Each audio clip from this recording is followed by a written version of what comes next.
everyone, Lorraine here. Today's episode is an interview with one of our newest teachers, Rikio. Rikio shares with us his fascinating perspective on thinking in different languages, growing up bilingual, and going to an extremely multicultural school. I hope you enjoy today's episode.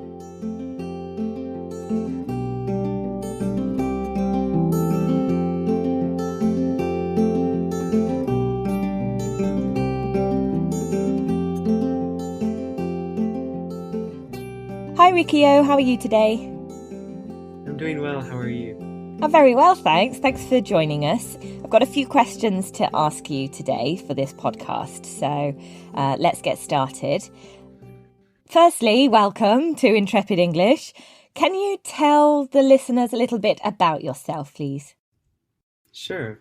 So I'm currently a student and I live in Japan, but I'm originally from California in the United States. And I'm a high school student and I go to an international school, so I'm surrounded by a bunch of different people from different countries, which has been really good. Great. So you mentioned you're in Japan right now and you're in high school. Actually, we met because you go to the same high school as one of our other teachers did, Maddox, and he actually introduced the two of us. So tell us a little bit about your experience of UWC. We've talked with Maddox in his podcast about it, so I'm interested to hear how your experience there has been. Sure. So I remember in 2016, actually, I went to this summer school at this school in Japan because I was here in Japan with my mom and my mom was taking care of her mom or my grandma. So I went to the summer camp for 2 weeks and it was just a really nice experience in the way that I think the community here is really tight-knit because it's definitely a small school. And UWC is this global network of schools. So there is, I believe, 19 schools now, and they're located in all these different countries across the world. And the one I'm at is, of course, in Japan. And after I went to the summer school, I decided that I would apply, and here I am. Wonderful. So, yeah, I've heard many things. I actually met Maddox through a friend of mine who went to UWC in Wales. And I've always joked that I think it sounds like high school for superheroes. Like you learn such really amazing things at school, how to make the world a better place, you know, all about the environment and tolerance. And it just sounds like the most supportive and interesting environment to go to high school in. Yeah, it's really hard to narrow it down to one word, if that makes sense. But I think, yeah, it's definitely a supportive environment, and being with so many people from so many different places. I think, for example, I think the school I go to has maybe over 80 countries represented. And, you know, of course, sometimes you disagree with people, but from those disagreements is where you end up learning the most, I think. Yeah, absolutely. Yeah, I think that's one of the reasons why we should be open to, you know, conversations with people who don't necessarily agree with us, because it's in the debating that we often learn things ourselves and maybe sometimes possibly come to a bit of a compromise. Exactly. Yeah. So you mentioned in your blog post that you live in a forest or near to a forest and you love to run the trails there. Tell us a little bit about that. Sure. So we're kind of in rural Japan, and yeah, whenever I tell people I go to school in Japan, they automatically assume Tokyo or something, but no, it's pretty rural. And yeah, we're surrounded by a bunch of trees, and we're actually at the base of this volcano, an active volcano. Wow. And yeah, whenever I have free time, I used to row, but there aren't that many places to row here, so I've picked up running instead. Awesome. I'm a runner myself. Well, I like to think I am. At the moment, I'm kind of more of a stumbler, but it's definitely a really lovely exercise to do, especially here in Edinburgh, and I'm sure in the forests in Kanagawa or Kanazawa? In Karuizawa. Karuizawa, sorry. Yes. I'm sure that, you know, it's such a great place to clear your mind, isn't it? And sort of, yeah, be at one with nature. So you're actually a few days away now from your high school exams or your exam period, aren't you? How are you preparing for that? Yeah, it's been kind of a slow preparation so far, but I'm trying to gear up. And recently, I think I'm gonna make a study group with some friends and try to really get to my studies and step on it. Nice. You mentioned a few cool little phrasal verbs there in your answer. I've become a phrasal verb obsessed person lately. I'm just like I always thinking to myself during every conversation, "Oh, that's an interesting phrasal verb. I'll have to make a note of that one." So some of the listeners might think that you're quite young to be an English teacher, but actually it's not the first time you've taught English, right? You help other members of your school with their English needs occasionally, don't you? Yeah, and I actually started off tutoring English in, I think, ninth grade at this Wow. after school learning center. But yeah, at my school here too, a lot of people at my school, English isn't actually their first language. So I found that people sometimes come to me to help, and I've ended up helping a lot of people in their English, whether it's in their science classes or in their English classes, of course. Wonderful. What do you find most enjoyable about teaching English? That's a good question. I think the satisfaction that comes when people can really grasp onto a concept. And whenever I help people at my school, for example, I think when you see their finished work, it can be really rewarding. Yeah, absolutely. And you've made a really good impression on the students at Intrepid English so far. How are you settling in? It was a bit of a rocky start, but I think I really got into this routine and it's been really rewarding with the students at Intrepid English.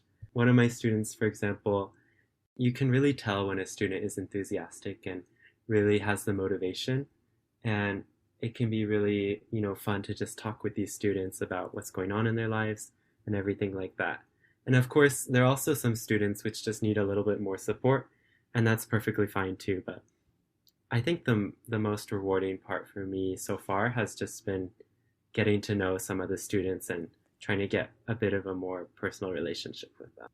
So, Leader and I, we both really love to hear from the new teachers what their experience has been, not only because, you all work remotely and we often Mm, won't actually meet, physically. So it's really important to have these virtual check-ins and, have our meetings as well. Even if there aren't that many updates to share in the meetings, it's really mm, important for all of us, I think, to see that we are part of a team, we belong in that team, and there are people who care about everyone's progress, and there's support there if you need it. So yeah, it's really interesting to hear about your experience. So one of the discussions that we've been having in the Intrepid English community this week is how people think differently depending on the language that they speak. So I can speak German not very well. I used to be able to speak a lot better, and I speak a couple of other languages, just really the basics. mhm, So I don't really know a second language well enough to be able to form an opinion about this. But you mhm. are half American, half Japanese. Your mum's from Japan. So tell me about your take on this. Do you find that you think differently depending on whether you're thinking in English or in Japanese? It's a really interesting question. I think that when I think in Japanese, it's pretty much the same, maybe. Maybe the way of thinking is a bit different because of cultural reasons, but I think that's more just like a mindset, if that makes sense, not Yeah. necessarily due to the language. Hmm. And I also think that, I would consider Japanese as my second language, but maybe I'm not to that point enough where it's that seamless kind of switch between English and Japanese. I wouldn't say I have that. Whereas a lot of bilingual people are really easily able to switch between the languages, and I think I still have a bit more work to do in my Japanese. So that's a really interesting experience that you've been able to go to high school in Japan. How Mm. much in your day-to-day schooling, how much do you get to actually speak Japanese? Really, not very much at all, to be honest. Just in Hmm. my Japanese class. And then, of course, if you go off campus, you'll need to speak Japanese. Although I think a lot of people at my school, they don't speak any Japanese at all and they get around just fine too. So, Hmm. Right. yeah. Fascinating. You mentioned earlier that you've had quite a few experiences of helping your friends and classmates with their English. Can you tell us any success stories? Yeah. Let me think. Just one I have off the top of my head would maybe be one of my friends from Singapore. And this is kind of an interesting story because if you know anything about Singapore, a lot of people there, they speak Chinese and then they also speak English. So she's kind of, you would consider her a native English speaker, but her English it's kind of different from the standard American English. So when she was writing her college application essay and she was applying to a bunch of schools in the US, sometimes she needed a bit of help kind of clarifying her sentences and trying to get across her point. So we were pretty good friends, and she asked me for help. So we were able to get a good essay at the end of the day because college application essays can be really difficult in that you have to show a personal side and really get your thoughts across in maybe 600 words or less. So I think that was definitely a pretty rewarding process because I know at the end of the day, we were both really happy with what she had written. That is an excellent example. I think that's probably one of the reasons why we all sort of get into teaching English. It's the kind of thing that many native English speakers have the opportunity to do just informally when we meet people and they need a hand with some task or other in English. And it's so satisfying for both people involved that we tend to go, oh wow, yeah, I want to do this. Like I think I want to train to be a teacher. A lot of the English teachers that I've met have got into it that way, and it really is a passport for helping people and traveling all over the world, isn't it? If you can teach English. Yeah, it's definitely a really useful skill. And for example, in Japan, it's really ironic that all these English speakers at my school, they're still able to get around the country just because they understand English too. So it's definitely very useful. Yeah, brilliant. I always like to ask a new Intrepid English teachers if you have any advice for our English students. Sure. So I think definitely one way to really focus on your English skills is to have a really clear goal in mind. So, for example, like I said earlier, I'm still studying Japanese a bit, and I think that I set this really kind of clear goal is that I want to be able to speak to like government officials and kind of have this more complex Japanese down. And I think whenever you set a concrete goal like that, it really helps you to keep on track and you can spend time every day doing your studies and you can see the reward at the end of the tunnel. Wonderful. Japanese government employees. Is that a bit of a random goal? Yeah, maybe kind of a vague goal, but I think whenever I speak to Japanese government officials, it can get really overwhelming. So kind of a weird goal, but it keeps me on track for sure.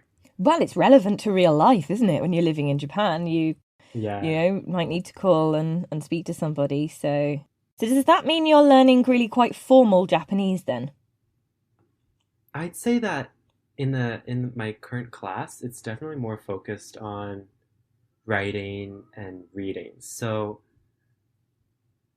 not as formal as a government official, for example, but kind of more comprehensive, I think. Hmm.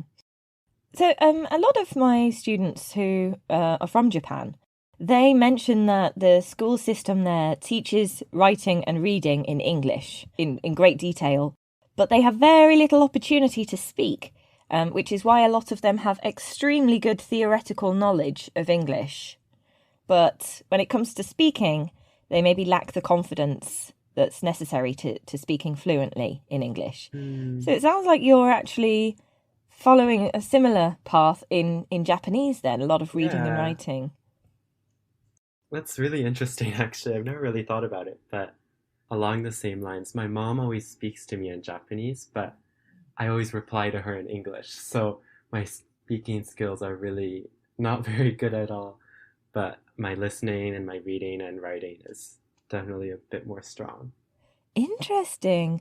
Okay, well, Mm. that's the answer to the next question. Then I was going to say, which area of language learning do you find most difficult? So you would say that Mm. speaking Japanese then is the most difficult part. Then is that right? Yeah, I think it can be really hard to find the confidence because whenever I'm writing, for example, I always have the time to think about, does this make sense? Is the grammar correct? Is the vocabulary, is it the right vocabulary? But when you're speaking, you don't have the time to think about that. So you definitely need to build up that kind of intuition and the confidence.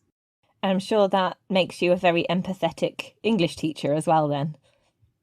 Yeah, I definitely understand it can be really difficult sometimes. So Mhm. Okay, Rikio, finally to finish up, is there anything else you'd like to say to the Intrepid English listeners? I think that I'm really looking forward to meeting all of you, and I wish you all the best of luck on your English journey. That's wonderful. Thank you so much for joining us today, Rikio. I'm really excited to see what you bring to Intrepid English. And yeah, it's really great to have someone with a really different perspective on life join the team. So welcome. Thank you so much for having me.